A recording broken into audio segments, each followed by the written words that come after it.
This feels very maverick. Or what do you call it? Gonzo. Live. Like, I feel like we're not settled and ready and in the zone. We're sort of... Yep. So for people listening, I'm still in Australia. I'm leaving in a couple of days.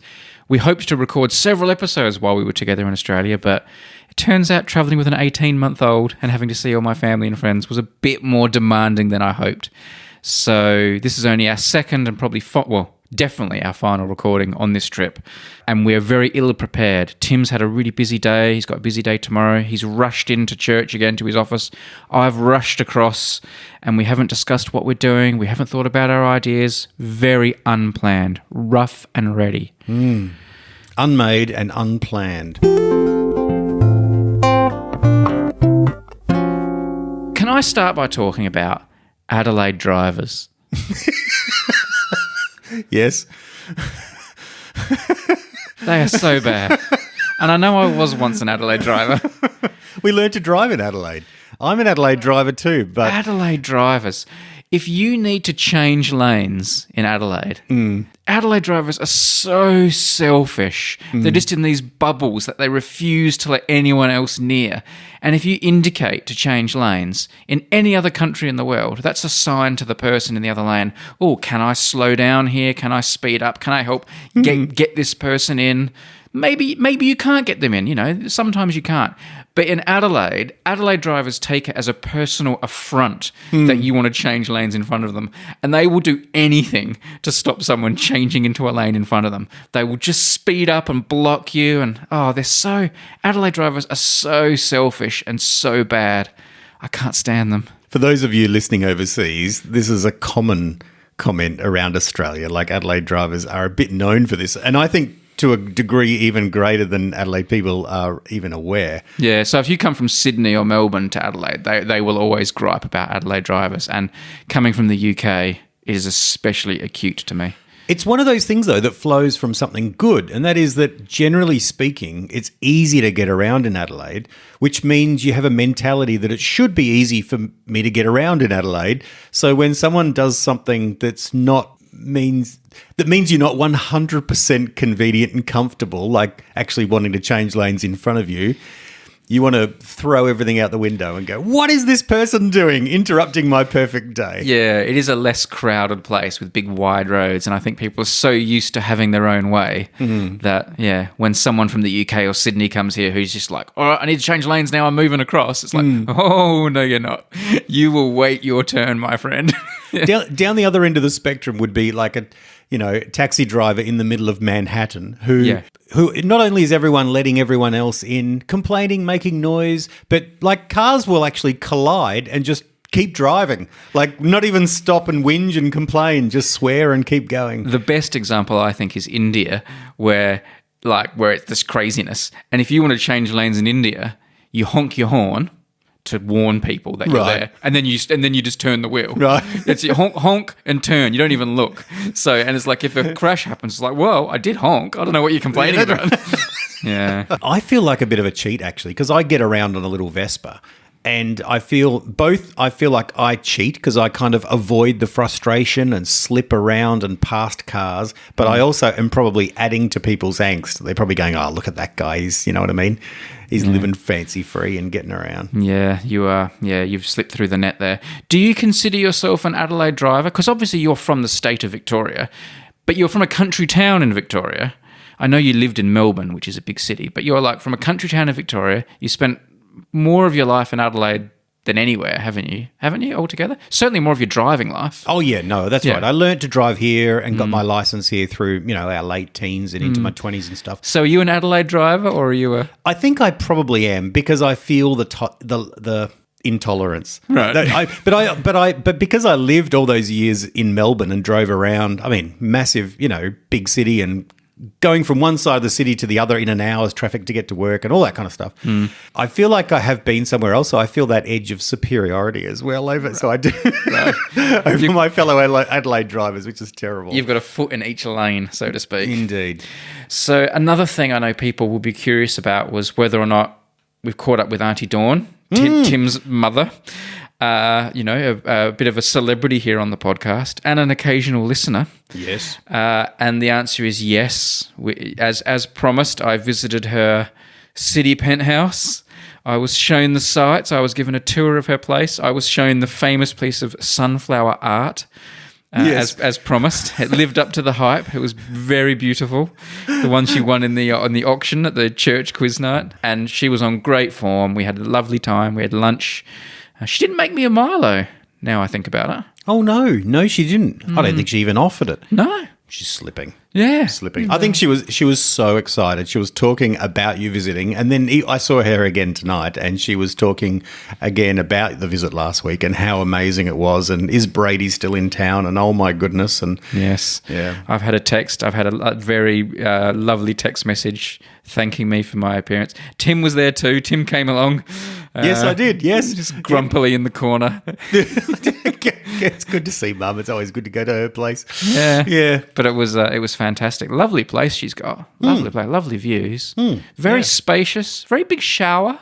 Yes, she did. She mentioned that. Yeah. She gave Brady quite a comprehensive tour of what is a one-bedroom apartment. Yes, I was shown all of her. And I'll tell you what, she's got a lot of stuff in there. Like, I reckon almost all the stuff she's had from her big houses over the years, she's managed to sort of somehow fit into this compact, cute little... Her cottage, she calls it, doesn't... I know, she calls it a cottage. She calls it a cottage, although it's a high-rise building. That's right.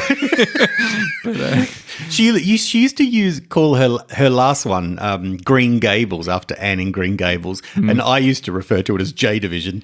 Like, did it have Green Gables, that previous house? No, not at all. No, it had a sign that said Green Gables, right? But the gables of the house were not green. No. It was like it's just something that reminded Mum of Anne of Green Gables, which is I guess you can't call it white gutters. No, that's right. That's right. Pale brick. Yeah. No. Okay. Yeah. Anyway, lovely place, and we had a lovely time. It was so good to see her. And another thing that we did, I obviously wanted to take my son on a pilgrimage to the big rocking horse. So I did go up there with him and my wife, and Tim came along as well with his family. And yes. we rocked the rocking horse once more. It was amazing. It was wonderful to go there with your son, and my girls are always up for a trip there. They just love it too. It is good. The car pretty much drives itself to Gamaraka, to the great big rocking horse. The moment the little man saw the rocking horse, he was like, he did like the Jurassic Park thing. If anyone follows me on Instagram, you may have seen the video. He tore off his hat and he had these huge eyes looking at it. He was pointing at it. It was fantastic. Of course, he's too young to go to the top. We could only take him up to the sort of hoof level of the rocking horse, while others went on up to the saddle, and the brave ones went up to the head. But unfortunately, we had to stay down by the sort of the hooves area, down there in the fetlock area of the horse. It's a goal for future visits. I think that's one of those things. I think each time he comes over the next few years, he'll be able to go up at another level. Next right. time he'll go up to the saddle. The time after that, he can go all the way up to the mane, up to the top. Dare to dream. Yeah. And imagine having all that in front of you. I know. It makes me quite emotional. Also, I really think at the Big Rocking Horse, they've really lifted their game in the animal park. I don't remember the animal park being so good, like that sort of the petting zoo part. I didn't remember it having all those kangaroos when we went. There were loads of kangaroos. No, I always thought, apart from, Snowy. Well, he's an alpaca. Yeah. But apart from him, I always thought of it having maybe a goat in the corner and maybe a peacock who's, asleep. But no, they were everywhere, particularly when we brought the food out. It was a safari. And to be fair... It was a safari, that's right. To be fair, there were a few too many goats and they were a little bit enthusiastic about the food. They did sort of muscle in a bit, but... Loads of kangaroos that I don't remember.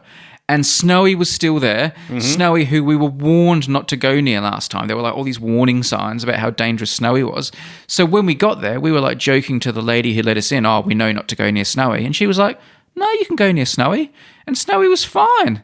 He ate out of our hand. He did. He was way I think he's had a real attitude change. Yeah, I think maybe he's had some sort of lobotomy or something. The electrodes on. I've done something.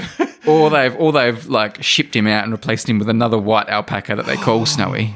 Maybe this is like the 5th Snowy. It could be. Oh. It could be. I don't know what's going on. But We should have taken one of our T-shirts and compared. we should have. Held Oh, it yeah. up. I forgot we had those snowy T-shirts. I thought it was so funny. We're in line and you're there talking about Snowy with a lady and she's explaining to you, like you're some tourist, blissfully unaware that the person she's talking to not only knows about Snowy, has talked about Snowy on a podcast and has actually arranged and produced and designed Snowy T-shirts. Yeah.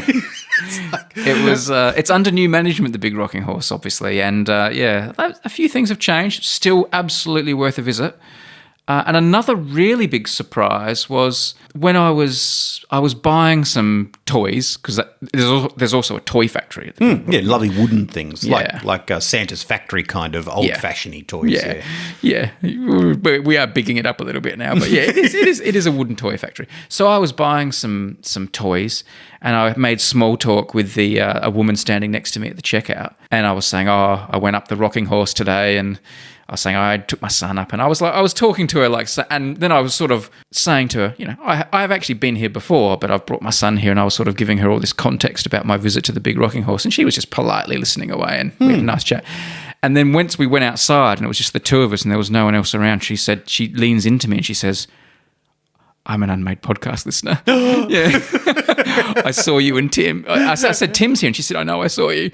I didn't want to say in front of the staff, but yeah. So she knew, and it was lovely to meet her. I'm sorry, I can't remember your name. She was a lovely lady. It was nice to meet her. But it did make me think, does she think that Tim and Brady are just always at the Big Rocking Horse? She's just turned up and we're there again. What must she think? That is like going to the toilet in the Vatican and bumping into the Pope. It's like, what are you, fancy meeting you here? I don't think the Pope would use the public toilets at the Vatican. But Why not? Maybe he does. I don't know. It would be amazing if he did. Yeah. So, and you play it all cool with the Pope, and then later on you lean over to him and go, "I just want you to know, I am Catholic." I know who you are. I didn't want to say in front of all the cardinals, but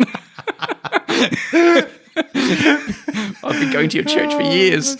What would be another thing? Imagine visiting the Temple of Doom and bumping into Indiana Jones. That would be good, yeah. It's like finding the Ark of the Covenant and Indiana Jones is there. Yeah, wow. It's like, oh gosh, yeah, look. Going to the Death Star and bumping into Darth Vader. No, that's right.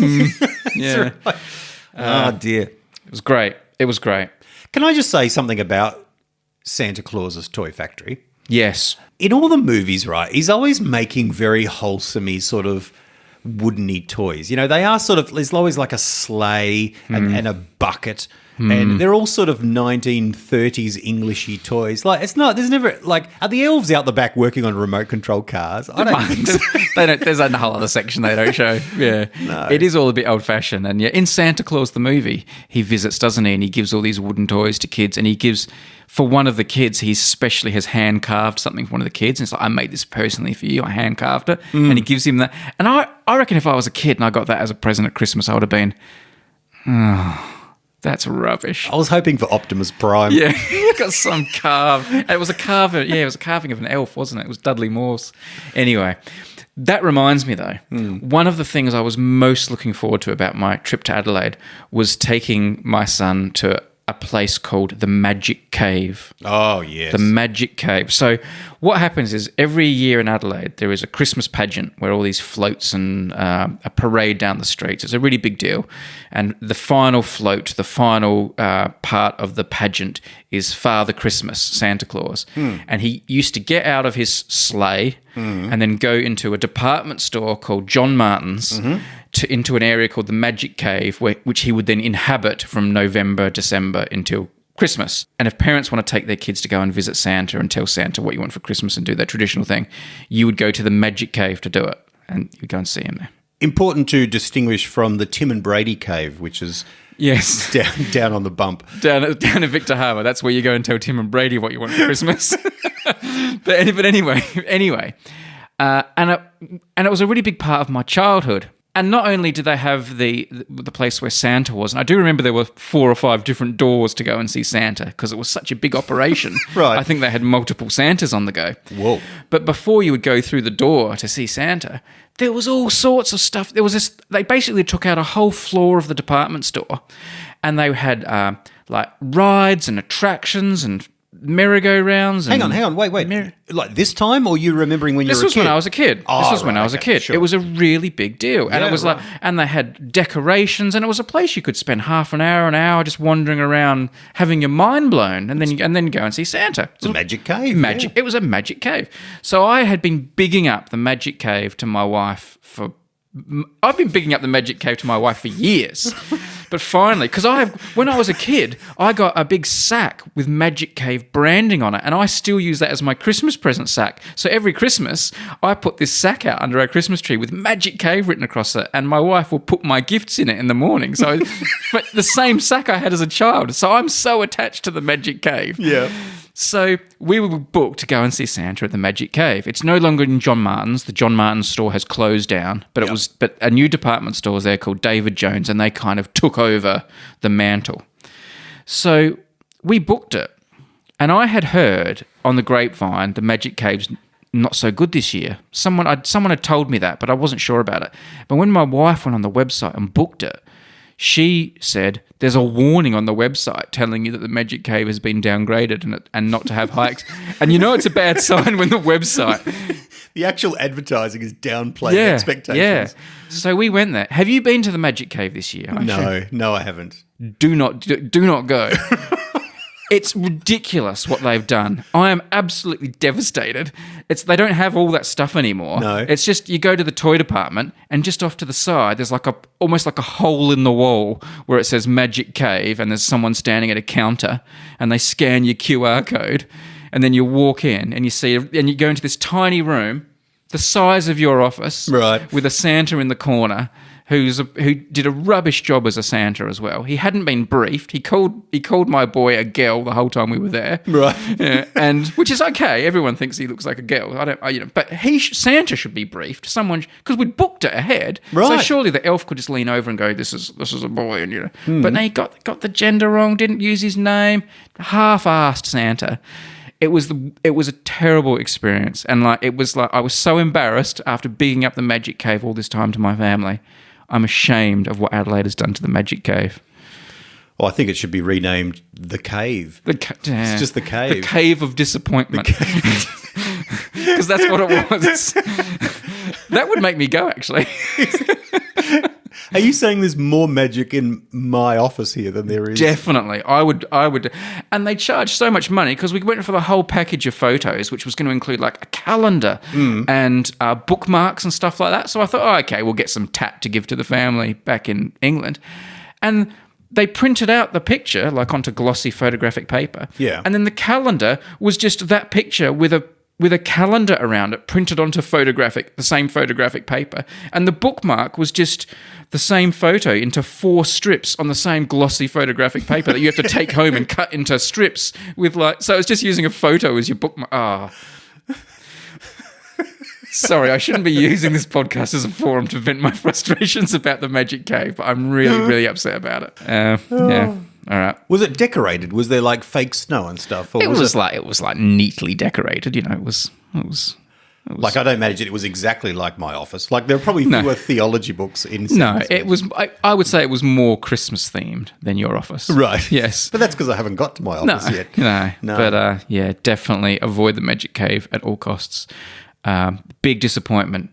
The only thing that's a bigger disappointment is how few Wendy's hot dogs are available in Adelaide now. I know. That is difficult. And there's none in the CBD at all in the main city area. Yeah. Gosh. Yeah, so I haven't been able to have one of my favourite hot dogs on this trip. But anyway, enough griping about Adelaide. Because I know the thing about my visit to Adelaide that people are most keen to hear about is the Unmade Open. Did we play our tennis game? Oh dear, I forgot we were going to talk about this. Our much hyped tennis match. Well, Tim, would you like to... I've done way too much talking. Tim, would you like to take the floor and talk about our tennis match? Sure. Well, speaking of the Cave of Disappointment, this is called the Court of Disappointment. Yeah? Yeah. Well, tell me, talk us through it from your perspective.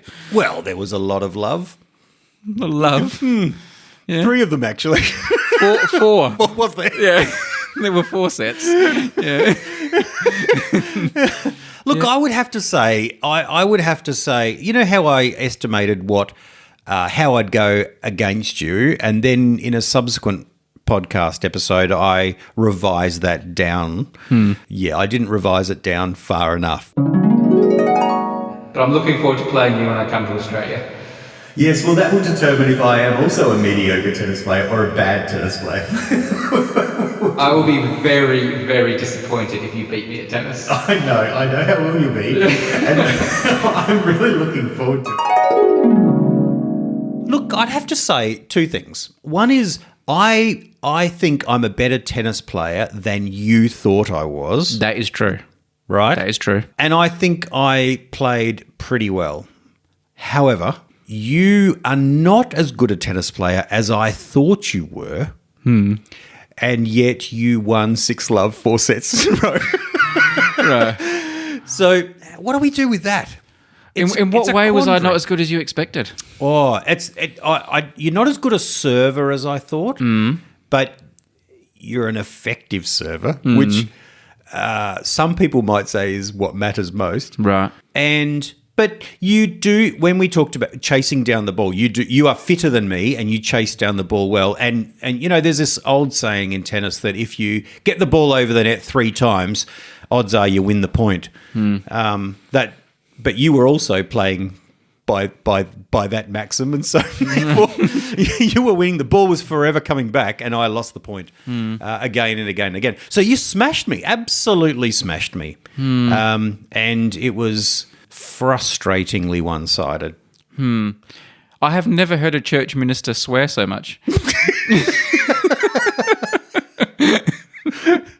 Yeah, fair enough. Look, I did enjoy playing with you. I did enjoy it. It made me want to play you again because I felt like, oh, hang on a sec, I'm better than this, and I want to play again because I want to show that. But also because it's a challenge now. Like I really want to win a game. Okay. You did have a few break points. You did have a few times where you could have won a game, but you didn't quite pinch the point. Yeah, I from my perspective, in response to your recollections, you were a better player than I expected, which is a funny thing to say when you didn't win a game, but you hit the ball. You played better shots than I expected. You hit them hard and flat and well. Obviously, you made too many unforced errors. Like you make too many mistakes, which is why you lost so badly. Yes, and like your serve was not very good in terms of you made a lot of double faults. So that obviously hurt you a lot. In terms of my play, I feel like I certainly didn't let you win or go go easy on you or give you any free games. Obviously, I certainly hope not. No. But I did feel like I didn't have to like push the envelope. I didn't have to like hit them hard and go for winners. Like if you'd started taking games off me, I may have like gone harder. But I think if I went harder, I may have ended up making more mistakes. So it's probably for the best that happened. Well, that's right. You're in the total comfort zone where you're like, what I'm doing now is more than enough, and so I can keep doing it. Yeah, but it was fun. We will have a rematch, perhaps in England. I'm hoping next year you'll come to England. That would be cool. That would be cool. Yeah. That would be cool. I find in this. What am I in my 4th month now playing tennis? Sort of pretty deliberately and intensely and so forth. I feel I'm getting the ball back, but I get it back pretty safe. That is, you sort of center the ball on the other side, which is pretty easy for you to then hit. Does that make sense? Yeah. I'm not yet at that place where I'm like, I'm going to get this back and position it well in a good attack late in the court, stuff like that. Yeah, you do hit them quite deep. You hit them deep, which is good, but you don't go for the lines. Yeah, and it was a problem for you that every time I came into the net, like you couldn't pass me or really go over me very much. So if I came into the net, I was usually just getting a volley that I could just put away. So you didn't have I don't have an effective lob or the ability to control that lob very well. Yeah, so it was coming into the net was easy points. But there you go, set for the rematch. I didn't expect you to come into the net. That shouldn't be allowed. No, it should be. You're supposed to stay back. And then just run from side to side and then puff out and let one go. That's what I'm hoping. I didn't do it. I didn't come into the net much. And your court coverage also was very good. You were speedier around the court than I expected as well. I was speedier around the court than I was 3 months ago. That's for sure. Right. But yeah, that was annoying. Yeah. Were you lying in bed that night thinking, I wish I played better? No, not at all. I wasn't frustrated. I was frustrated in the moment about some of the unforced errors. I really, really, really enjoyed it. Like I wanted to keep playing, it was good. and I want to play again. I don't think we'll get a chance now, will we? In this trip, Probably not on this trip, no. But we will play again. Hopefully, you don't get too much better, and we'll, I can only get better. Right. I and the Magic Cave can only improve. All right. Ideas for a podcast. Tim and I haven't got our ideas for a podcast prepared. We decided that we wouldn't prearrange them. We would just look at our lists on the hoof in the spur of the moment. We were looking at each other's lists the other day, not closely, but scrolling, flicking through. Did you look at my list? No. You held them up and flicked with your thumb. Like and showed you that it existed. Like scrolling, yeah. And I did the same as well. And we've got pages and pages and like long notes of lists and so forth of ideas. Yeah. And yet I still come to this moment and I go, They're certainly not. I would love some objective, like podcast idea god to put them in order of best to worst, and then I could just work my way through them. Because it's hard to come back to ideas and go, is that something or not now that I've had it?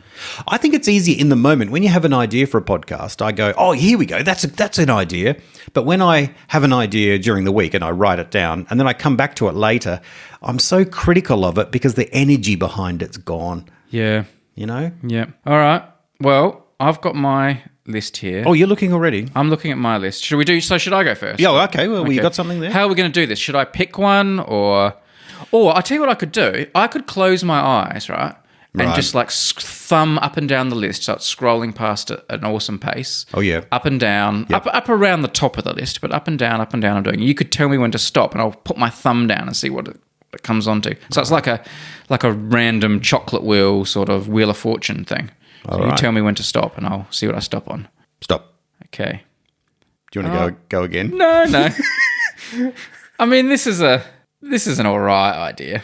Yeah. So no, I'm gonna be true to the game. I'm gonna go with this idea. So this idea here, I called the thing I swear by. Because you know how everyone has something they swear by, like this is the best way to do something. Oh yeah. I have found this a lot having a baby. This is where this came from, because everyone gives you advice and they have their thing they swear by. This is, you've got to do this. You've got to give your baby, a cup of warm milk before bed, or if you tickle their toes, or if you do this, there's always like old wives' tales or wisdom, old wisdom that people, and everyone has a thing they swear by. And we've talked about, there are other things this applies to as well. We've talked about hiccup remedies numerous times on the podcast. Everyone has their way of curing hiccups, the thing they swear by.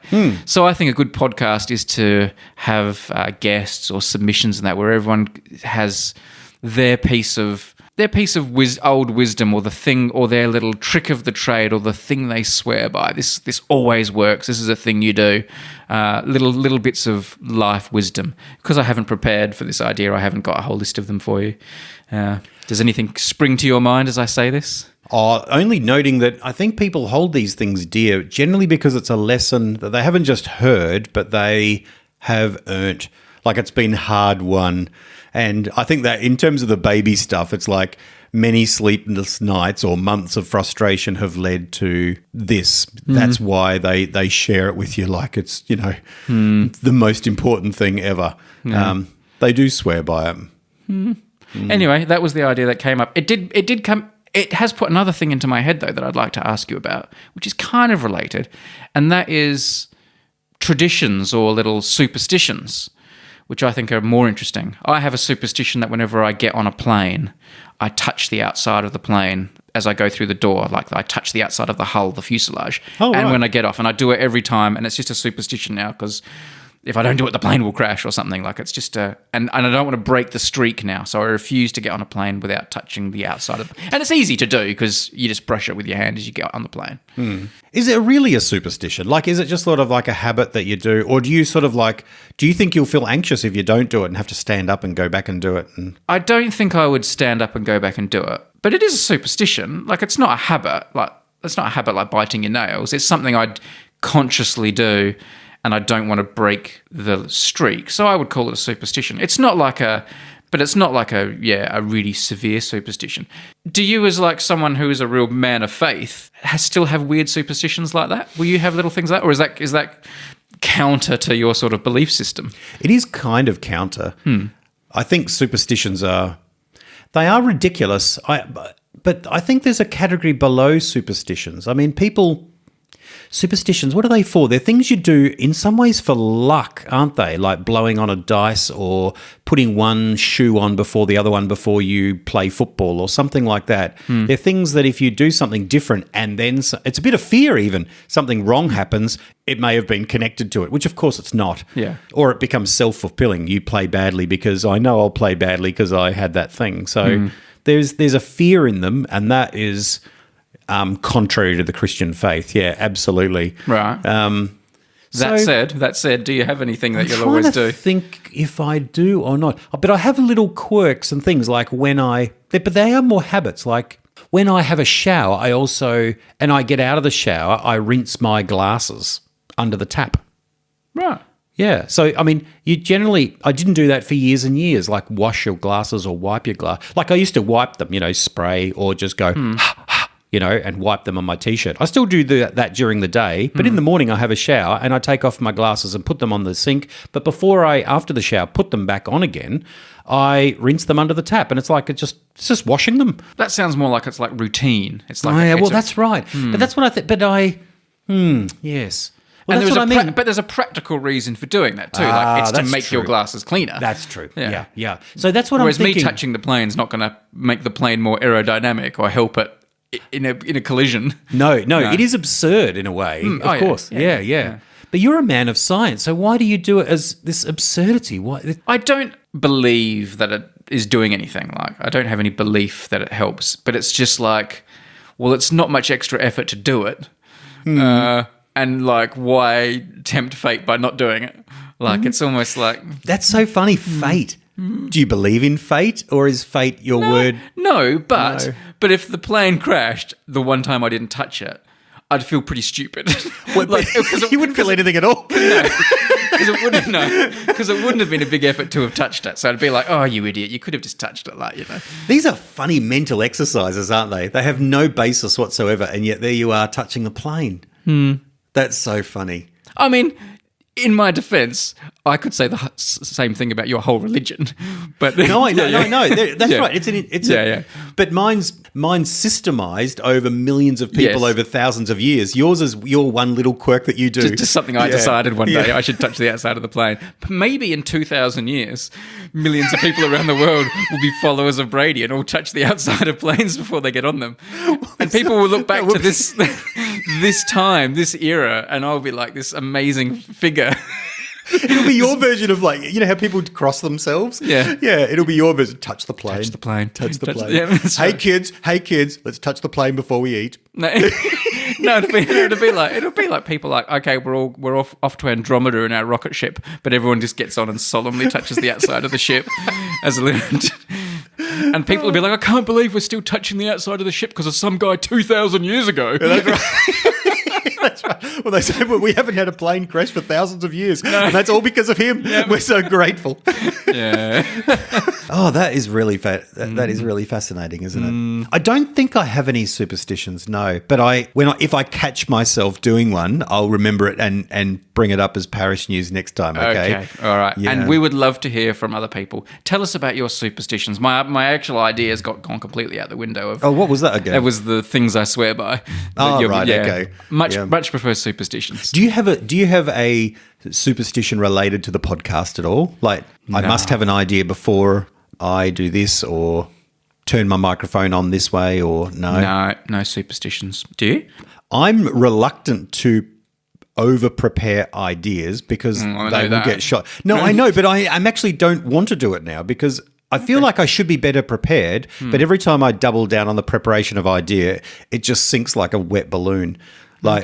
And I feel like I need, that burst of energy that I talked to you before about with a new idea. I feel like I need that spontaneity. That burst. Yeah. Oh, I respect that. Yeah. Let us take a moment to give thanks to Hover, who have supported this episode, the domain registrar company. Hover.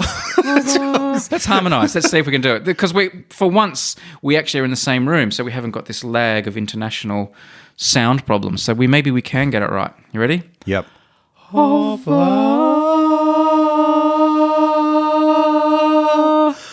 Yeah. That's not bad. beautiful. That was Yes. nice. No, lovely. Hover. Hover.com/unmade is the place to go if you need to register a domain name. I feel very weird looking at you, Tim, telling you this. Normally I don't see you when I'm doing this part, and I feel like I'm really hard selling you now. Like, Tim, I really want you to go to Hover. You should feel relaxed that I am already well sold on the benefits of Hover by now. You are. In fact, that computer I'm looking at there to my right at your desk, is that the computer you sometimes use to register domain names on Hover?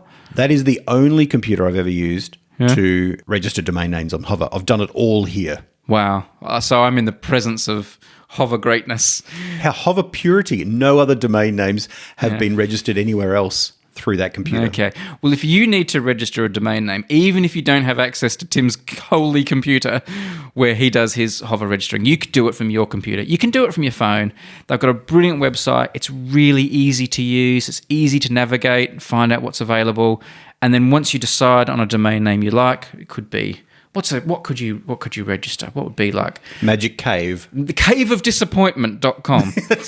I don't know if caveofdisappointment.com is available because I haven't checked. But if it is available, you could register it on Hover. And then once you've done that, all the other stuff you need to do with domains, like attach them to websites or divert them, and all the other bits and pieces you need to do that you think may be complicated, you will find incredibly easy with Hover's fantastic interface. They're doing great things in this world of domain registration, and I rave about them not just because they're sponsoring the episode, but because I like the product and I use it. 10% off your first Hover purchase.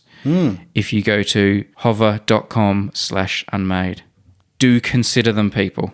You are very passionate in person. Like, I know you're kind of looking away at stuff when we do this bit. No. I can tell it comes from the heart. It's a good product. Obviously, they're sponsoring the episode. Of course they are. But I do use them. And when they're no longer a sponsor, when that day comes, I will continue to use them because they're doing good stuff and they're easy to use. Thank you, Hover, for supporting the Unmade podcast.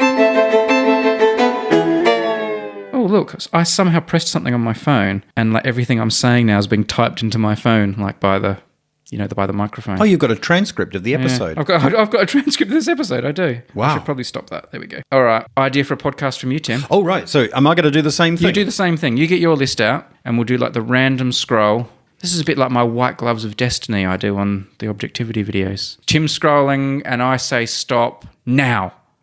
What have you got? What does it say? Oh, it's one we've done before. Okay, we'll do another scroll. I have to delete it. So do another scroll. We'll find another one. All right, Tim's scrolling again. Now, what does it say?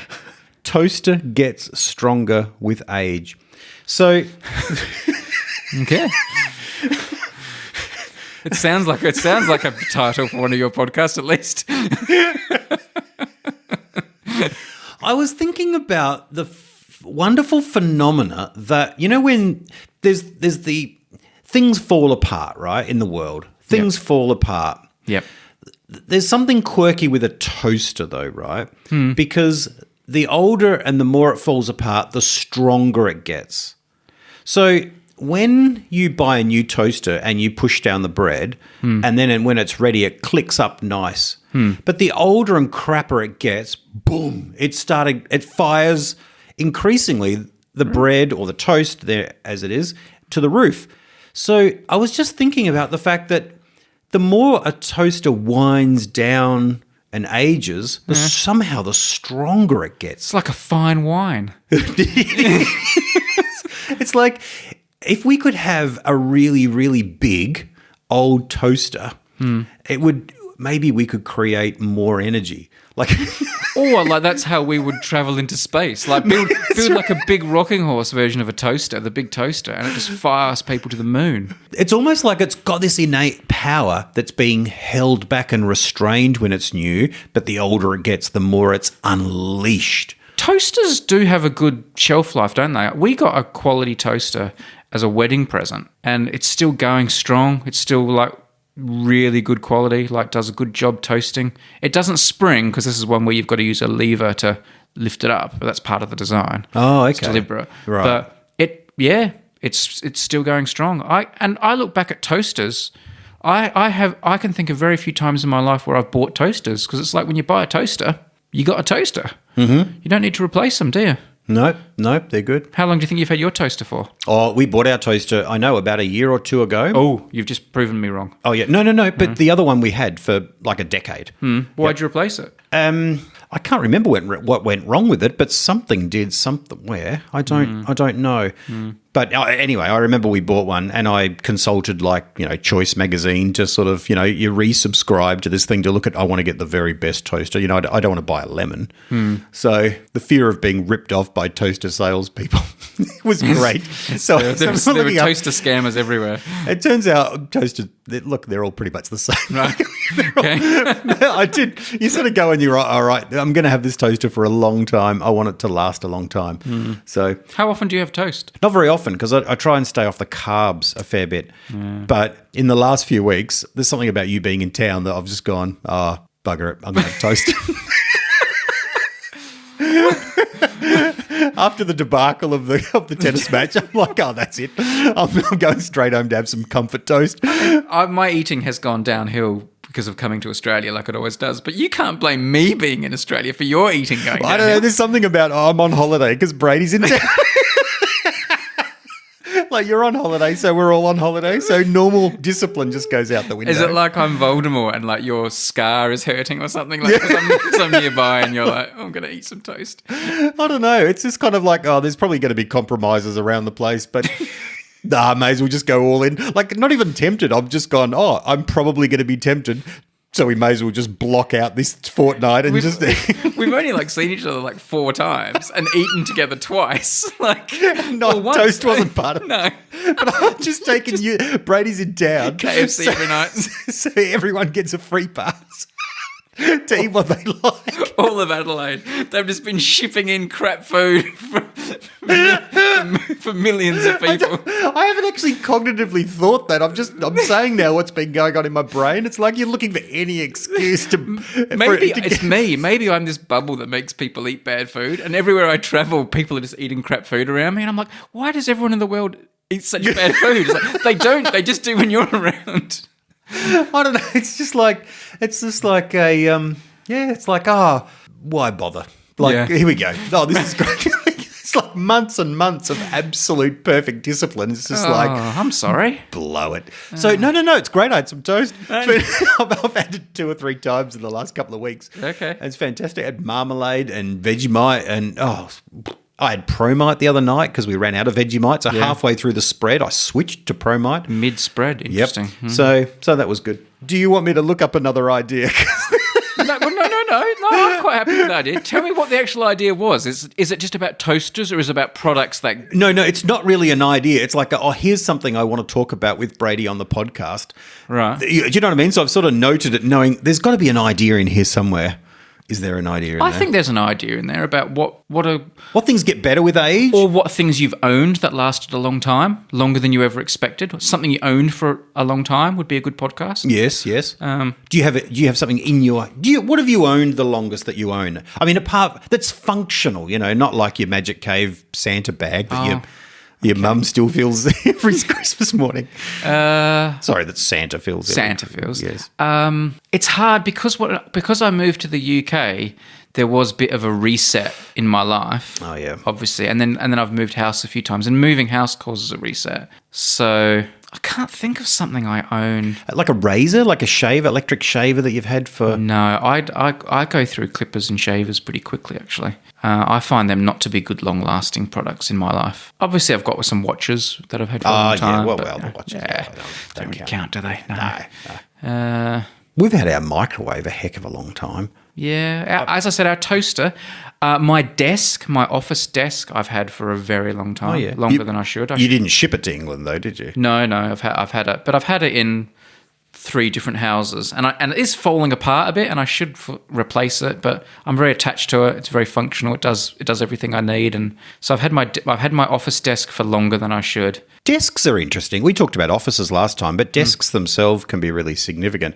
I had a really beautiful desk for a long time that I had that was actually not my grandfather, but there was a man who was was the kind of grandfather role in my life when I was a kid in Traralgon, and he had a carpet store, and in that carpet store were big desks around the place, and there was a desk there. And so when he closed the carpet store, this would be in the late 70s, my dad nabbed one of the desks just to use at home. And so it was the desk Dad used at home all my childhood. And then when I moved out, because I don't know why, but I got it. I took it and I had it in my room through high school and stuff. Yeah. And then when I moved out, I took it with me and I brought it with me, my stuff, to Melbourne. When I moved to Melbourne, I had it for a long time, and then into marriage, and then back to Adelaide, it was still there. And so I was looking at photos this morning of like my daughter, and the desk is in the background, like when she was a baby. Where is it now?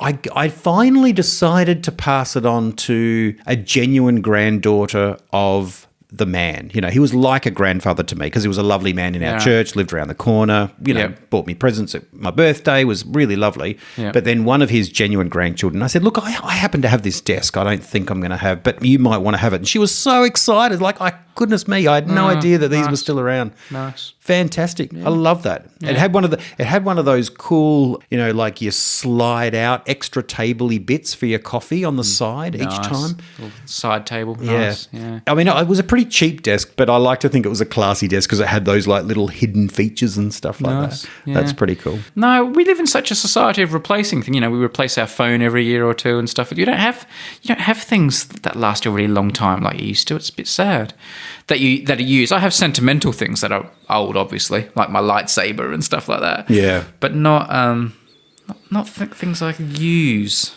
I remember watching a documentary which was talking about like the massive amount of waste and all the products and objects and stuff that get thrown away because we have such a replacement society. And they were saying that the key to new design is to actually think about things that can improve with age that we normally run down. So the example was given was like your toothbrush. Your toothbrush, you use for a while, then you throw it away. But what if your toothbrush was a bit like your belt or your boots, where it actually got better and more comfortable and more effective the older it was? Like, what if you could create things like that actually, and if you could keep it for years and years, it's like, oh, this is a great toothbrush, I've been using it for 5 years, rather than wearing down. You know what I mean? I have a fan, a fan, like a blowing of air fan, on a stand that's made of metal. It's really sturdy. It's made of steel. It's a really good, really famous brand of fans that my wife got me as like a really extravagant, lovely present many, many years ago when, it would have cost her a lot of money to buy. It was a really lovely present. And that still works. And fans feel like something that shouldn't work for a long time, with electric motors in them and stuff like that. And sometimes it won't start and I have to hit it on the side to get it to start because I think a wire's come loose somewhere. But it still works and I still use it every summer in the UK. And it's just such a lovely, lovely, well-crafted object. So that's something so I must have had that for nearly 15 years. Yeah, right. Which is a long time for a fan. So that's something I've had for a long time that would fit into that category. Just an electric fan. Our microwaves numbers are wearing away, how they fade after a while. Nice. Or just, I think one of them's fading, the most common 2 minutes, the others are, the one that goes, is like an hour. That one's just perfectly pristine, but the other one's fading away. Nice. Yeah. Nice. I wonder if your coffee machine will be like that. I wonder how long your coffee machine will last. Well, yeah. I mean, they're made to last a long, long time. There's a lovely little French cafe called Moulins down on King William Road, tiny little place, and they've got a coffee machine in there that they say is about 40 years old. And it's all lovely and it's metal, but it's got lovely characteristics to it and so forth. They've been using it all that time. Nice. Yeah, I mean, it could keep going. You keep servicing it. You got to replace little parts and stuff, but yeah, I love it. I want it forever. All right. Well, I think we got enough out of that to call that a podcast idea. Do you reckon it's? Yes, I think that counts. Did you have any secret words today? I do. So we need to keep talking. Oh yeah, okay. So what's going on with you? Hover. How great is hover? Have you mentioned? Was that a secret word? No. I'm saying. Oh yeah. Just bring up something. Just talk about something so I can I can slip in. Yeah. So what did you get up to this afternoon? Birthday. It was a birthday in your family today? There was, yes. Excellent. Yes. Okay. Yeah. And have you had a nectarine while you've been in Adelaide? Brady? I have not had any nectarines yet, but they are a nice fruit to have sometimes, especially on your birthday. No, indeed. Yes, that's right. Oh, well done. Yes. There's one more. There are 3 secret words. How does that happen? Because it's a birthday, Right. they got to have 2. Oh, okay. The birthday girl's got 2 secret words. Okay. That's right. Well, let's continue our conversation. What are you doing tomorrow? I have a meeting with Karen. Oh, yes. How is Karen? Well, I'll find out tomorrow. Okay. Are you going to buy her a nectarine? Is it her birthday? No. Very good. All right. So in terms of Patreon prizes, because I'm traveling, I haven't done like the random draw, so there are no Patreon supporters are getting prizes today, but they will in the next episode when we do key rings and cards and stuff.